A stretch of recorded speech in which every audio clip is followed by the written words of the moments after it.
The global extreme heat wave has arrived. Scorching rays have left the earth in severe drought.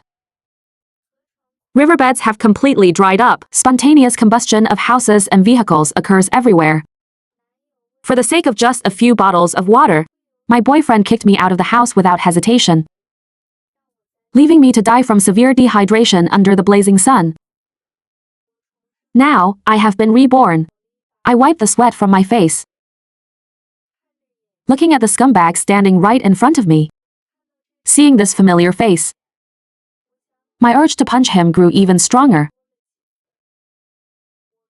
I told him, "The company just issued a notice. I have to go on a business trip for a few days. Didn't your company give you a heatwave holiday? Why do you still need to travel?" he asked. "The new house we bought still needs some furniture." So I didn't refuse the overtime work. The scumbag immediately smiled. "You're right. Buying furniture is going to cost a lot. I was the one who bought that new house. In my previous life, this scumbag planned to use my house for our marriage, yet ended up throwing me out to die. This time, I'm going to make him pay." I gave him a few perfunctory words, fled that tiny rented apartment and thought, "Go to hell. Only a ghost would want to marry a scumbag like you. Let's see how you survive this time." I took out my phone and called my parents back in our hometown. Our hometown is a minority village in the countryside, quite remote. We have a 2-story self-built house with a small yard enclosed by walls. When building it, my dad uniquely designed a basement. Little did we know, when the heat wave hits, it would become a literal life-saving bunker. Dad, remember everything I'm about to say. You and Mom need to prepare as fast as possible. Cover the yard and the roof with thick sunshade nets. Install thermal insulation layers. Put up security bars on the windows immediately. And most importantly, hoard lots of water and food. Lastly, prepare some self-defense weapons at home. If possible, tell everyone in the village to prepare too." My dad was a bit confused on the other end of the line, but he always trusts me unconditionally. He promised that before I got back, he would have everything ready. Looking at the calendar on my phone, it was June 17th. Only 3 days left. Time was running out. I hung up the phone, drove the truck I just rented, left the residential area, and headed to a large supermarket nearby. Due to the heatwave holiday, there weren't many people in the supermarket. I found the supermarket manager and handed him my shopping list. "Give me 20 packs of every item on this list. And I need 50 large barrels of water." Being in a place with my parents, the last thing I need to worry about is food and supplies. But being doubly prepared makes me feel safer. Seeing such a massive purchase, the manager specially opened a fast lane for me. The truck was packed to the brim. While I was driving back to my hometown, the scumbag called me. "What's up?" "Nothing much. The landlord is urging us to pay the rent. I just wanted to discuss with you. Let's move into the new apartment, all right? The rent we save this way can be used to buy your furniture." Hearing this, I almost burst out laughing. "Sure. But the renovation will take a few more days. Tell the landlord. You'll move out in a few days." I hung up and immediately called the renovation company. "Buy all the furniture for me. Just remember, buy whatever has the highest formaldehyde content. I'm a toxicological reviewer, and I want to practically test the harmful effects of formaldehyde on the human body. That's why I'm requesting this." Since the scumbag loves the new house so much, I'll let him keep company with this toxic furniture. Under extreme heat, the toxic substances in wood panels and furniture vaporize much faster. After driving for a whole day and night, the next morning, the signpost for Wang Village appeared in my view. My dad had received my call and was already waiting at the entrance. Neighbors also came to help unload the goods. In just one day, the village had fully geared up according to my instructions. Most people in the village share the same surname, so they are all somewhat related. After my dad informed them, every household quickly fortified their houses. The open-air yards were covered with multiple layers of sunshade nets. Surveillance cameras were significantly increased. After getting home, my parents and I discussed the list of supplies we still needed to supplement the next day. At night, I sat in the living room, zoning out. My mom said to me, "Jiangguo, we still have a lot to do tomorrow. Go to bed early." Ever since I got home, my parents haven't asked me for a single reason why I did all this. They just believed in me without any justification. "Mom, don't you have anything to ask?" My mom shook her head. "You've shared everything with us since you were a kid. If there's really something you're hiding, it's only temporary. When you're ready to tell us, you will." The next morning, I was woken up by noises outside. On the TV in the living room, the news was already broadcasting an unprecedented extreme heat disaster hitting a certain region. Looking at the TV screen, my heart skipped a beat. The apocalypse might be arriving ahead of schedule. Where is Dad? He went with the villagers to get more supplies. Without thinking twice, I quickly found my dad's number and called him. No answer. I called again, still no answer. I rushed to the village committee office, turned on the POS system. Everyone who stayed at home was busy. I told them to immediately call their family members who were outside to come back. Right now, on the county roads, the asphalt was already burning hot. A few vehicles had their tires melting. The outer rubber on many cars' wheels had already started to warp and deform. During this agonizing wait, my phone rang. "Jiangguo, our house's renovation is done. My mom came over too, and we've already moved in. When you get back, just bring some daily necessities." On the other end of the line, he was casually critiquing the renovation I arranged, clearly treating himself as the master of the house. "It's just that the furniture smells quite strong. Jiangguo, are you listening? You and your auntie can stay there first. The furniture is brand new, so a strong smell is completely normal. I use all eco-friendly materials anyway. It'll fade in a few days." The scumbag quickly agreed. In his eyes, everything I did for him was just my duty. While I was on the phone, the village chief and the others safely returned to the village. Our village is located in the suburbs, surrounded by several reservoirs, so the temperature is usually much lower here. Thus, the extreme heat wave arrived a bit slower. From the archway at the village entrance, all the main and small roads were blocked with barricades, and thick sunshade nets were erected. Everything arrived exactly as I remembered. The heat wave was like a virus, catching everyone off guard, and sparing not a single corner. The temperature outside soared past 60 degrees Celsius. It was like a furnace, ruthlessly roasting the human world. The fish in the ponds all floated belly up. In the city, due to the heat, Many vehicles had tire blowouts and crashed,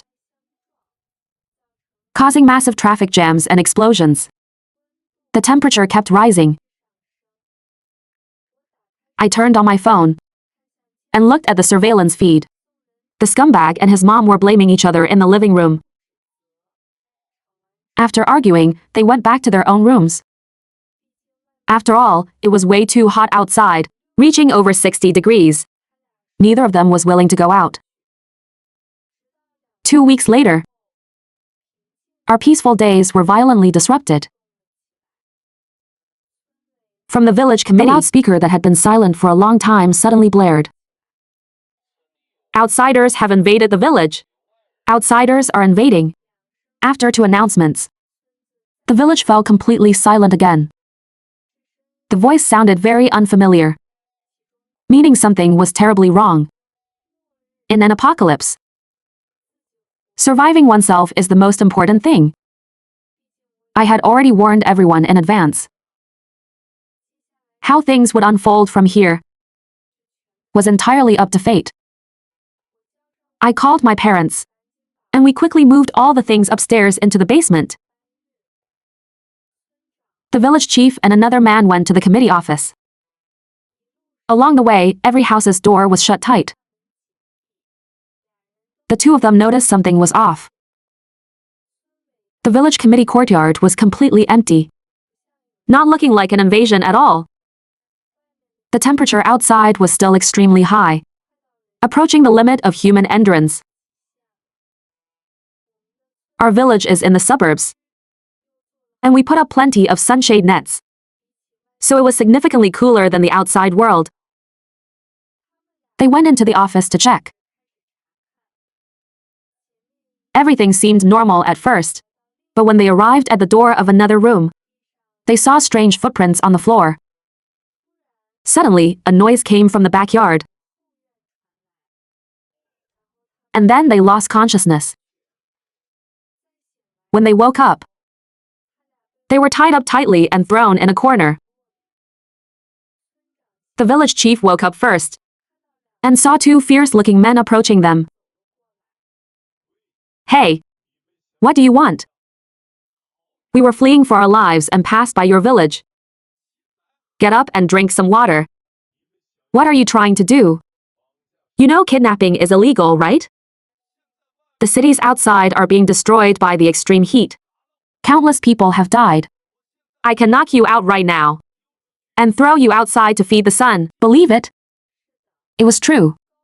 After half a month of the heat wave, the temperature was still showing signs of rising. Many people had either died of thirst in their homes or collapsed from dehydration while looking for supplies. Following the heat, terrifying diseases slowly surfaced. Under the extreme heat, the brain and heart suffered from hypoxia, and the number of people dying from cardiac arrest was increasing. Gradually, many people frequently developed severe heat rashes. These red spots were unbearably itchy.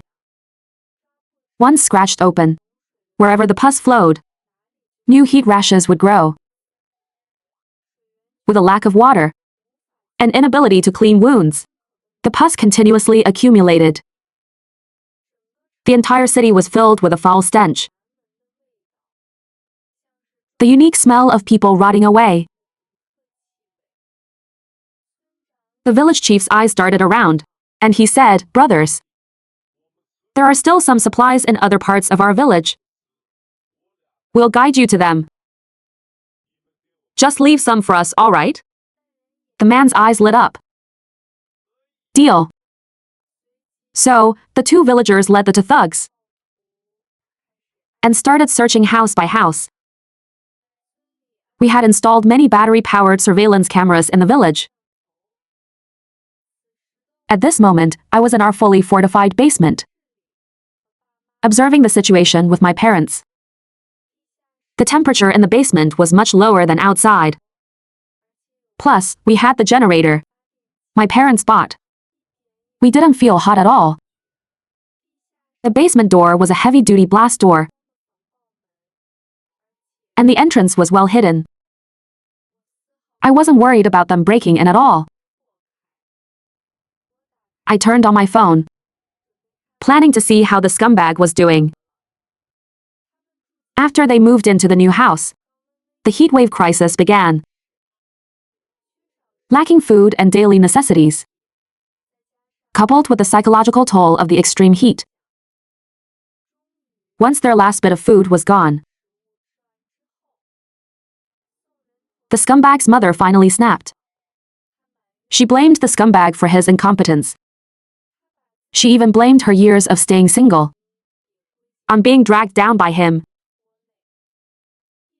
The scumbag, who had been hiding his true nature, also completely snapped. The two of them got into a brutal physical fight. Both wanted to shove the other out of the house. In the end, the scumbag proved to be physically stronger. He did exactly what he did in my previous life. Only this time, the person being pushed out to die was his own mother. Early the next morning, before dawn, through the surveillance cameras, I saw the village chief leading them, house by house, looting the village's supplies. The sunshade nets we originally set up actually provided cover for their crimes. Because it wasn't the Lunar New Year, there were hardly any young people in the village. It was mostly weak and frail elderly people.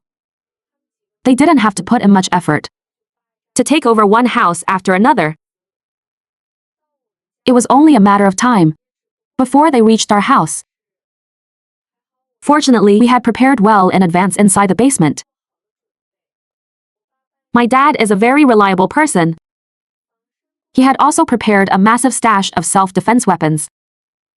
Another day passed. The temperature outside was approaching 70 degrees Celsius. At this moment, 4 uninvited guests arrived at our door. "Boss, it's this house." They were the ones who reminded us to hoard supplies in the first place. Their family definitely has the most supplies. That was the village chief's voice. Immediately, the sound of the door being smashed echoed from above.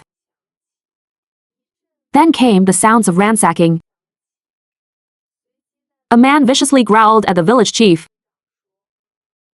"Didn't you say they had the most supplies? Why is there absolutely nothing in here? I should slaughter you right now." The weather was getting worse by the day, and the situation upstairs was extremely tense. The brute standing next to him said, "Keeping these 2 pieces of trash around is just a waste of food and water. Should we just throw them out?"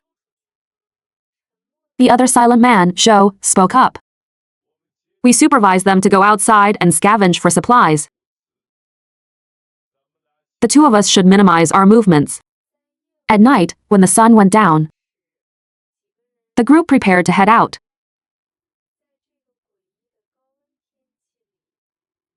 You simply cannot survive without a water source. But the outside temperature was much higher than they expected. Heat waves were radiating from the ground, like a roasting steamer. It didn't look like they could find food and water out there. The brute in the group already regretted coming out. Although it was hot inside the village, they still had layers of sunshade nets and houses for protection. I know there's a cold storage facility nearby. Given the current temperatures, there might still be some food preserved there, the village chief said. Zhou nodded, seemingly agreeing with the village chief's suggestion. The cold storage facility in the town wasn't far away. Soon, their group arrived at the destination. The security booth was completely empty, eerily quiet. "Hee, it's good that nobody is here. Let's hurry up and try to get back as early as possible." Seeing that cold storage unit, the village chief's eyes gleamed greedily. He licked his cracked lips. Zhou didn't step forward. He stared at the chief's back with a mocking smile. The village chief, who rushed to the front, let out a miserable scream. His hand was firmly frozen and stuck to the cold storage door handle. The village chief looked at the other three in pure agony. The brute stepped forward, grabbed the chief's arm to force the door open, and then brutally tossed the screaming village chief aside. Watching the heavy door slowly open, Zhou no longer hid his disgust. He raised his hand and ended the village chief's life. Are you crazy? This is murder. You'll be punished for this, the other villager stammered. How do you know others haven't done this already? You will face retribution. Watch him, I'm going in to grab the stuff. The situation inside the cold storage wasn't as optimistic as they had hoped.